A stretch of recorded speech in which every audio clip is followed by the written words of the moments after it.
The arrow released with barely a whisper, cutting through the cold Montana air at dawn. 30 yards above, a red-tailed hawk continued its lazy circle, hunting rodents in the meadow below, completely unaware. The arrow struck mid-flight, and the bird tumbled silently into the snow.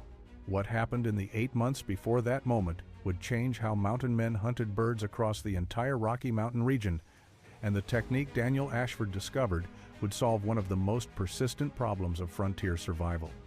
Before we dive in, let us know where you're watching from. And if stories like this move you, hit that subscribe button because tomorrow's episode is even more unbelievable than this one. The arrow missed by 3 feet. Daniel Ashford watched the red-tailed hawk veer sharply left the instant he released, as if the bird had sensed the projectile before it arrived. The hawk climbed higher, circled once more, and disappeared over the ridge. That made 11 failed attempts in the past 2 weeks. Daniel lowered his bow and walked back toward his cabin, frustrated but no longer surprised. The hawks were hearing his arrows. It was February 1842, and Daniel had a problem that was becoming critical. He stood in the small clearing outside his log structure, examining the 6 remaining arrows in his quiver. The fletching was deteriorating badly. Turkey and goose feathers, which made the best arrow fletching back east, were simply unavailable in the Montana wilderness, where he trapped. Hawk feathers were the only practical alternative in this region. They were stiff, durable, and abundant, if you could actually kill a hawk. But Daniel could not kill a hawk. He had been trapping beaver along the tributaries of the Yellowstone River for 7 years. At 34, he was experienced, methodical, and normally successful at solving the practical problems of mountain life. But this problem was different. Without good arrows, he could not hunt deer or elk effectively. Without hunting, he would exhaust his food supplies before spring. And without hawk feathers, he could not make new arrows to replace the ones that were failing. Daniel examined one of his deteriorating arrows in the fading afternoon light. The fletching was coming loose where the sinew binding had dried and cracked. The feathers themselves were bent and cracked from repeated use. He had perhaps 20 good shots remaining across all 6 arrows before they became unreliable. After that, his hunting effectiveness would drop dramatically. Most mountain men accepted arrow degradation as an inevitable part of wilderness life. They made do with whatever materials they could scavenge, traded for arrows when possible, or simply used firearms more extensively, despite the cost of powder and lead. Daniel had always been different. He did not accept problems as inevitable. He solved them. That evening, inside his cabin with a fire burning low in the stone fireplace he had built 2 years earlier, Daniel began thinking systematically about why hawks were evading his arrows. The birds had extraordinary vision. They could spot a rabbit moving from hundreds of yards away, but vision alone did not explain their evasion. Daniel's shooting was accurate. He had killed deer at 40 yards consistently. His arrows flew true, yet hawks dodged them with apparent ease. The only explanation was sound. The hawks were hearing the arrows in flight and reacting before impact. Daniel had never paid attention to how much noise his arrows made. Most hunters did not. An arrow was simply a tool that either hit or missed. But now, sitting in his cabin with his remaining arrows laid out on the rough wooden table, Daniel began listening differently. He thought about the whistle of wind past fletching, the vibration of the shaft in flight, the sound of the bowstring's release. There was noise in the system, significant noise, and that noise was costing him his shots. Daniel made a decision that night that would consume the next 8 months of his life. He would eliminate the sound. He would design an arrow that flew silently enough that a hawk with its acute hearing would not detect it until too late. Most men would have considered this impossible. Daniel considered it necessary. Daniel spent the next 3 days doing something no other mountain man would have considered worthwhile. He conducted experiments. He took his remaining good arrows outside and shot them at a large pine tree 40 yards from his cabin. But instead of focusing on accuracy, he listened. He listened with the intensity he normally reserved for detecting approaching animals or distant gunfire. The first thing he noticed was the fletching. 3 feathers arranged in a triangle around the shaft created a distinct whistle as the arrow flew. The sound was subtle at close range, barely noticeable to human ears, but Daniel realized that at 20 or 30 yards, a hawk, circling overhead, would hear it clearly. The feathers caught air and created turbulence. That turbulence produced sound. The second problem was shaft wobble. All arrows flexed in flight. Archers called it the archer's paradox. When the bowstring released, the arrow bent around the bow and then vibrated as it flew, oscillating back and forth until the fletching stabilized it. That vibration created another layer of sound. The shaft was cutting through air unevenly, announcing its presence. The third issue was his bow itself. When Daniel released the string, it slapped against the hickory limb with a sharp crack. The sound was loud enough that he heard it clearly. If he heard it, Hawk certainly heard it. The bow was betraying the arrow before it even began its flight. The fourth problem was subtle but real. The surface of his arrow shafts was not smooth. Traditional arrow making left bark texture or rough grain exposed. As the arrow flew, that textured surface created friction noise, a soft rushing sound that added to the overall acoustic signature. Daniel retrieved his arrows and returned to the cabin. He laid them on the table and stared at them for a long time. 4 sources of noise. 4 problems to solve. Most trappers would have given up at this point and simply accepted that hunting hawks was impractical. But Daniel had survived 7 winters in the mountains by being more stubborn than sensible. He knew his background. His father had been a carpenter in Kentucky, and Daniel had learned basic woodworking before heading west at 27. He was not educated in any formal sense. He could read and write adequately, but had no training in engineering or physics. What he did have was practical experience, building and repairing tools, an obsessive attention to detail, and an entire winter with nothing better to do than solve an impossible problem. Daniel began making notes on a piece of birch bark using charcoal from the fire. He could not solve all 4 problems simultaneously. He needed to approach them systematically, fletching first. That seemed like the most obvious source of noise. If he could reduce or eliminate the fletching whistle, he would make significant progress. But reducing fletching created a new problem. Arrows without proper feathers tumbled in flight. They lost accuracy. They became useless beyond 20 yards. So the challenge was not simply removing feathers, it was finding a design that stabilized the arrow with minimal fletching, reducing noise while maintaining accuracy. Daniel selected 1 arrow from his dwindling supply. He carefully cut away 2 of the 3 feathers, leaving only a single feather bound to the shaft. Tomorrow he would test it. Tonight he would think. The single feather arrow tumbled wildly and struck the tree sideways. Daniel had expected failure, but seeing it confirmed was still frustrating. He spent the next week testing different single feather configurations, adjusting the angle, the position, the binding method. Some flew slightly better than others. None flew well enough to hunt with. By mid-March, he had destroyed 3 of his 6 remaining good arrows in experiments that produced minimal progress. Daniel realized he was approaching the problem incorrectly. He was modifying existing arrows that had been built for 3 feather designs. The shaft diameter, the weight distribution, the length, everything was optimized for standard fletching. If he wanted to create truly silent arrows, he needed to start from the beginning. He needed new wood. The problem was that late winter was the worst time to harvest arrow wood. The ideal time was late summer or early autumn, when sap had retreated and wood had hardened from the growing season. But Daniel could not wait 6 months. His arrow supply was nearly exhausted. He needed to work with what was available now. He spent 2 weeks searching the forest within 5 miles of his cabin. He was looking for specific characteristics. Straight grain with no spiraling, consistent diameter along the length, dense wood that would not split easily, no knots, no branches, no irregularities. Most importantly, he needed wood that was already seasoned, dead standing timber that had dried naturally over years. Daniel examined hundreds of potential shafts. He rejected 98% of them. A slight curve that might be acceptable in standard arrow making was unacceptable for his purposes. He was trying to create something that had never existed before, and that required perfection in the raw materials. He found what he needed in a stand of river birch along a creek 2 miles east of his cabin. Several trees had died 3 or 4 years earlier, killed by a late frost that had damaged them beyond recovery. They had remained standing, bark falling away, wood drying and hardening in the mountain air. The trunks were straight, The grain was tight, and the wood had reached the perfect balance between hardness and workability. Daniel spent 3 days cutting and processing potential arrow shafts from these dead birch trees. He used his knife and small hatchet to split the wood along the grain, creating rough blanks that were approximately 3/4 of an inch square and 30 inches long.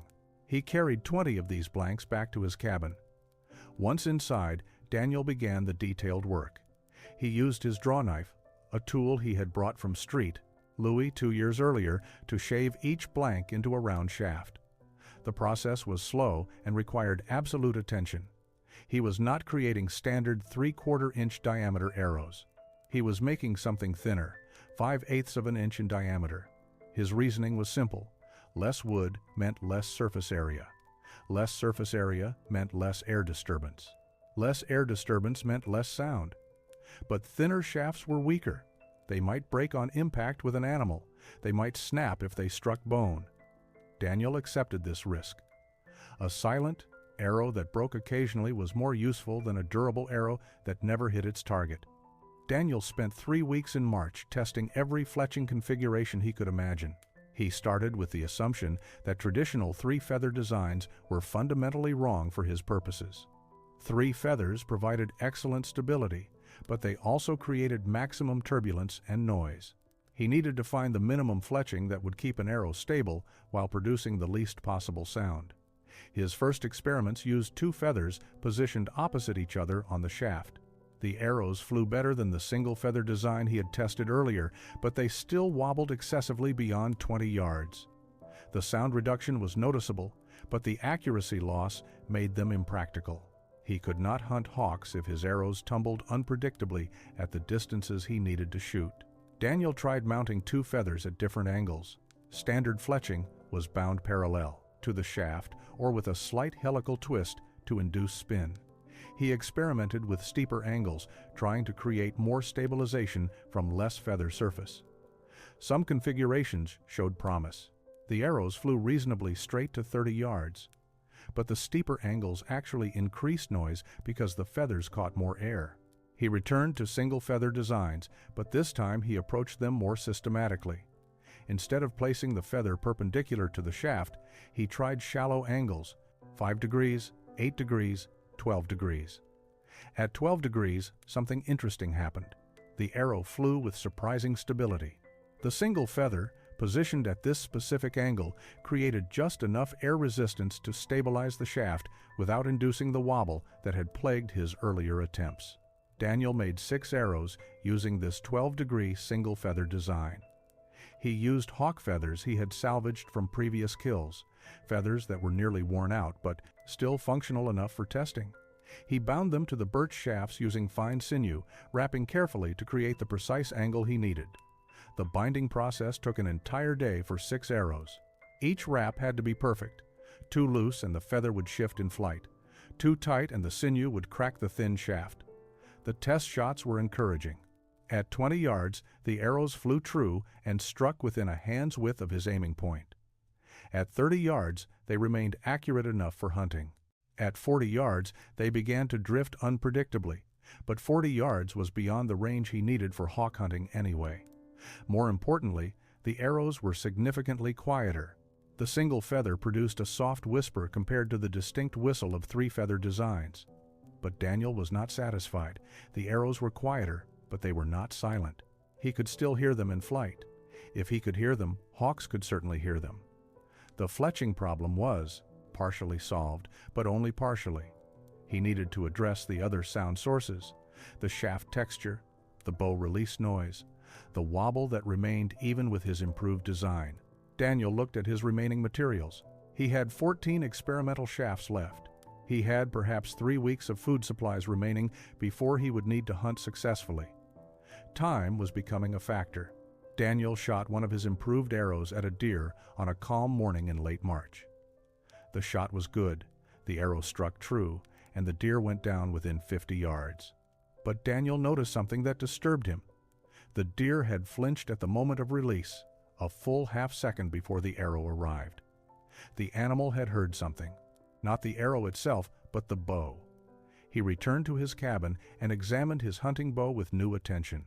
It was a 6-foot hickory bow he had traded for 3 years earlier, a solid piece of mountain craftsmanship with a draw weight of approximately 70 pounds. It was powerful enough to drive arrows deep into elk. It was reliable and well made by frontier standards, but it was loud.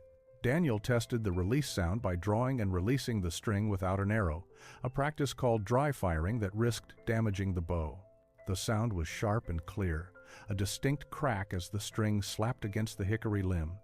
He could hear it clearly from inside his cabin when someone else released it outside. The sound carried at least 50 yards in calm conditions. Even if he perfected silent arrows, the bow would announce every shot before the arrow began its flight. Hawks circling overhead would hear the release and react before the arrow reached them. His entire effort to create silent arrows would be wasted if the bow betrayed them. Daniel realized he needed to build a new bow, not just any bow, but one specifically designed to release arrows with minimal sound. This was a significant undertaking. Building a good bow required weeks of work, specialized wood, and considerable skill. Most mountain men bought or traded for their bows because the construction process was so demanding. But Daniel had no choice. He spent 2 days planning the design. His current bow was built for power, designed to punch arrows through heavy game at long distances. But Daniel did not need that much power. He was hunting birds, not elk. A lighter draw weight would be sufficient and would reduce the violence of the release. Less violent release meant less noise. He also reconsidered the bow's length. 6-foot bows were standard because they were efficient and comfortable for most shooters. But Daniel was not shooting at ground targets anymore. He was shooting at aerial targets. A shorter bow would be easier to maneuver when tracking flying birds. He envisioned something around 4.5 to 5 feet long. The design that formed in his mind was a recurve, a bow with tips that curved away from the archer. Recurve designs stored energy more efficiently than straight bows, which meant he could achieve adequate arrow speed with lower draw weight. Lower draw weight meant quieter release.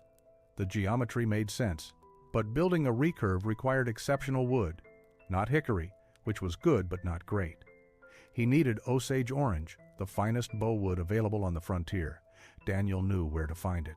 3 days' travel south, near a trading post he had visited the previous summer, grew a stand of Osage orange trees.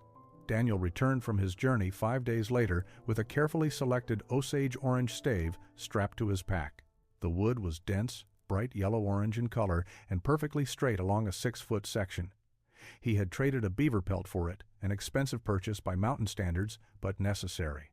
This wood would become the foundation of his silent hunting system. Building the bow would take weeks, possibly months. Osage orange was difficult to work with. The wood was extremely hard and required patience to shape properly, but its density and natural elasticity made it ideal for recurve designs. Daniel cleared space in his cabin and began the rough shaping process. He used his draw knife to remove the bark and sapwood, exposing the dense heartwood beneath. The stave was approximately 2 inches wide and 1.5 inches thick. He would shape it down to a bow that was 1.25 inches wide at the grip, tapering to 1/2 inch at the tips. The process required removing wood gradually, testing the flex repeatedly, and never removing too much at once. The recurve tips were the most challenging aspect. Daniel had to heat the wood over his fire, using steam from a pot of boiling water to make the tips pliable. Once heated sufficiently, he carefully bent them backward, away from what would be the archer's side of the bow, and held them in place using a wooden form he carved specifically for this purpose. The wood had to cool and set in this curved position. If he bent it too far, it would crack. If he did not bend it enough, the recurve would straighten under tension when the bow was strung. He spent 8 weeks on the tillering process alone. Tillering was the art of shaping the limbs so they bent in a perfectly even arc when drawn. Uneven limbs created vibration. Vibration created noise.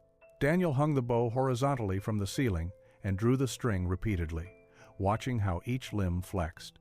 He marked areas that were too stiff with charcoal, then carefully shaved those areas with his knife. Test, mark, shave, repeat. The process was meditative and demanding. By early May, the bow's shape was complete. Total length was 4 feet 8 inches. The grip was comfortable in his hand, wrapped with thin deer hide for warmth and silence. The limbs tapered smoothly from grip to tip. The recurve curves were pronounced but not extreme.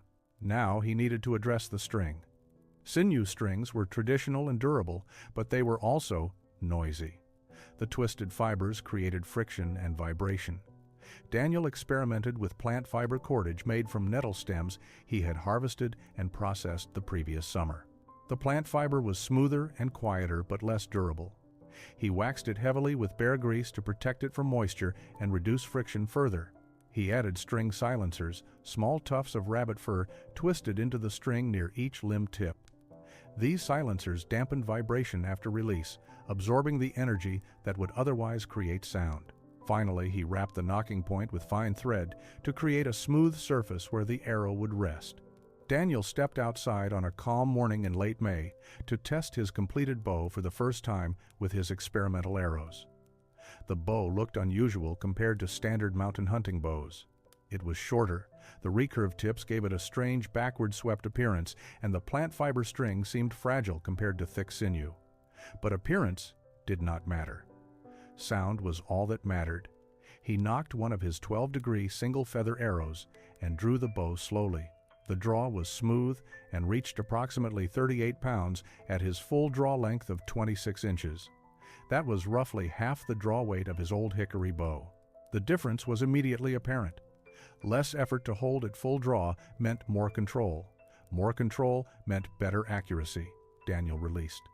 The bow whispered rather than cracked. The string barely made contact with the limb, and the rabbit fur silencers absorbed most of the vibration. The arrow flew cleanly and struck a tree at 30 yards. He walked to retrieve it, thinking about what he had just heard. The bow release was nearly silent. The arrow flight was much quieter than his old three-feather designs. But together, there was still audible sound. Something was not quite right. Over the next week, Daniel shot more than 60 arrows, testing different combinations. He discovered that his experimental arrows, with their reduced weight from thinner shafts and minimal fletching, were too light for the bow. They left the string too quickly and tumbled at distances beyond 30 yards. The bow had been designed for a specific arrow weight, and his arrows were below that threshold. He needed to add weight without adding sound. Daniel began experimenting with arrow point design. Standard points were simple, fire-hardened tips or trade points made from iron. He tried carving slightly larger points from hardwood, adding weight to the front of the arrow. This improved flight stability significantly. The arrows flew true to 40 yards when the points were properly weighted. But adding larger points changed the balance point of the arrow, which affected how it rested on the string and how it left the bow. Daniel spent days adjusting, testing, making tiny modifications. He discovered that an arrow 24 inches long with a 5/8-inch birch shaft, a single hawk feather at 12 degrees, and a carved hardwood point weighing approximately 300 grains total flew perfectly from his 38-pound recurve bow. The system was finely balanced. Bow and arrow were matched to each other. Daniel conducted a practical test on a deer at 25 yards. The animal was grazing, head down. Daniel drew, released, and watched. The deer continued grazing for a full second after the arrow struck its shoulder. The animal had not heard the shot. It only reacted to the impact itself. This was the breakthrough Daniel had been working toward for 3 months. The system produced sound below the threshold of prey detection at hunting distances. A deer had not heard it. That meant a hawk would not hear it either. The time had come to test his system on an actual aerial target. Daniel woke before dawn on the 3rd of June, 1842. The morning was calm, with almost no wind. Wind would affect his shot unpredictably. His experimental arrows, with their minimal fletching, were far more susceptible to wind drift than standard arrows. He needed perfect conditions for his first attempt at hunting a hawk with his silent system. He ate a small breakfast of dried venison and stepped outside carrying his recurve bow and 3 of his best arrows. The meadow near his cabin was approximately 200 yards across, bordered by pine forest on 3 sides. Hawks hunted here regularly in early morning, circling overhead looking for rodents and ground squirrels that emerged at dawn. Daniel positioned himself near the eastern edge of the meadow where the rising sun would be behind him. A hawk flying overhead would be looking down into shadowed grass, making it harder for the bird to see him. He was not trying to hide entirely. That was impossible in open meadow, but he wanted every advantage he could create. He waited for 20 minutes before a red-tailed hawk appeared, gliding over the tree line from the north. The bird began its hunting pattern, flying in wide circles approximately 30 yards above the meadow. Daniel watched the pattern for several minutes, learning the timing. The hawk completed each circle in roughly 45 seconds, maintaining consistent altitude and radius. Daniel selected his best arrow and nocked it. He needed to time his shot for when the hawk was directly overhead or slightly ahead of his position. Shooting at an extreme angle would reduce accuracy. He waited for the hawk to complete another circle, tracking its movement, calculating the lead he would need. The hawk turned toward him on its next pass. Daniel began his draw slowly, bringing the string back smoothly to avoid any sudden movement that might alert the bird. The bow came to full draw. He anchored the string against the corner of his mouth, his consistent reference point. The hawk was 20 yards out, gliding straight toward him at 30 yards altitude. Daniel led the target by approximately 3 feet, aiming at empty air ahead of the hawk's flight path. His arrow would take half a second to reach that altitude. The hawk would fly into that space during that half second. It was instinctive calculation built from years of hunting, now applied to aerial targets. He released. The bow whispered. The arrow flew silent through the morning air. The hawk continued its glide, wings spread, completely unaware. The arrow and the hawk met exactly where Daniel had predicted. The impact was solid. The hawk folded and tumbled, falling in a spiral that ended 30 yards from where Daniel stood. He walked to the fallen bird and knelt beside it. The hawk was dead, struck cleanly through the chest. More importantly, Daniel could see from the bird's position and the angle of impact that it had not reacted to the arrow at all. No evasive movement, no flinch. The hawk had never heard death coming. Word traveled slowly through the scattered mountain man community, but it traveled. By late summer of 1842, trappers passing through the region had noticed something unusual about Daniel Ashford. His arrows were in excellent condition, while most trappers struggled with deteriorating fletching and dwindling supplies. Several men stopped at his cabin to ask questions. The first was William Garrett, a trapper who worked a territory 15 miles west of Daniel's camp. Garrett arrived in August with only 3 functional arrows remaining in his quiver. He had heard from another trapper that Daniel somehow had access to good hawk feathers. Garrett wanted to know where Daniel was acquiring them. Daniel showed him the bow and arrows. He explained the sound reduction principles, demonstrated the silent release, and described the months of experimentation that had led to the design. Garrett was skeptical at first. The arrows looked too simple, too primitive. The single feather seemed inadequate. The thin shafts appeared fragile. But when Daniel shot a hawk from 30 yards in front of him, Garrett's skepticism disappeared. Garrett spent 3 days at Daniel's cabin learning the technique. Daniel taught him how to select wood, how to shape the thin shafts without breaking them, how to position the single feather at precisely 12 degrees, and how to build a lighter bow that released quietly. Garrett was not a skilled craftsman, and his first attempts were crude. But Daniel was patient and corrected his mistakes. When Garrett left, he carried the knowledge and 6 of Daniel's arrows to practice with until he could build his own. Over the next 2 months, Garrett successfully killed 4 hawks and built a functional silent bow. Other trappers noticed his improved arrow supply and asked questions. Garrett shared what Daniel had taught him. By winter of 1842 into 1843, approximately a dozen trappers across Montana and Wyoming territories were experimenting with the technique. Not all succeeded. Some lacked the patience for the detailed work. Others could not source appropriate wood. A few built bows that were too heavy or arrows that were too light, creating mismatched systems that failed. But those who followed Daniel's methods carefully achieved results. The technique acquired a name through this informal spread. Trappers began calling them stick arrows because of their minimal appearance. The name was not meant as a compliment initially. Some mountain men mocked the design as primitive or overly complicated.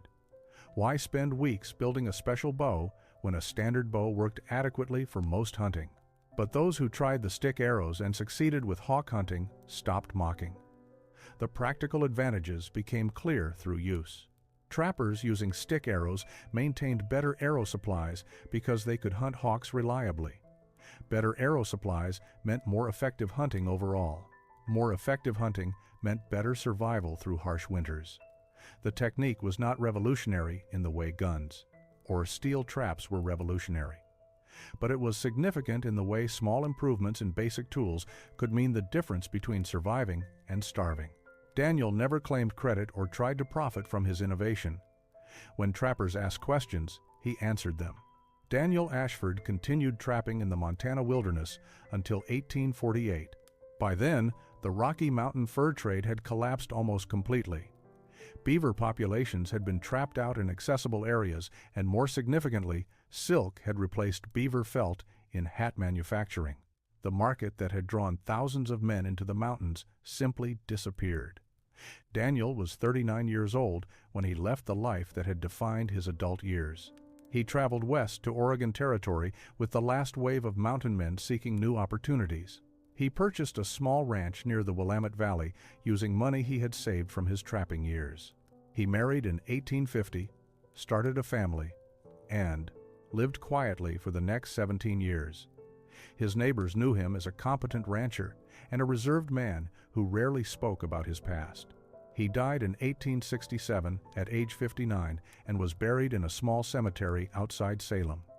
His gravestone made no mention of mountains or arrows or innovations, but the technique he had developed persisted longer than his life. Through the 1850s and into the 1860s, hunters and trappers across the northern Rockies continued building and using stick arrows. The specific details varied based on available materials and individual skill levels. Some men used two-feather designs instead of single-feather. Others built heavier bows than Daniel's original 38-pound design.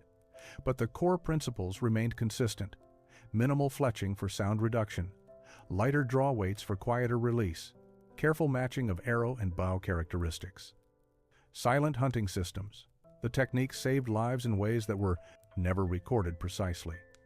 Mountain men who maintained good arrow supplies through reliable hawk hunting had better overall survival rates.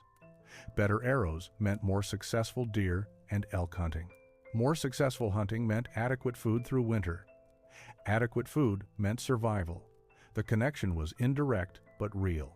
Historians estimate that several dozen men survived situations they might not have survived without the improved arrow supply that stick arrows provided. The phrase "built like a stick arrow" became occasional frontier terminology for something that appeared simple but was actually sophisticated. The compliment was rare but meaningful.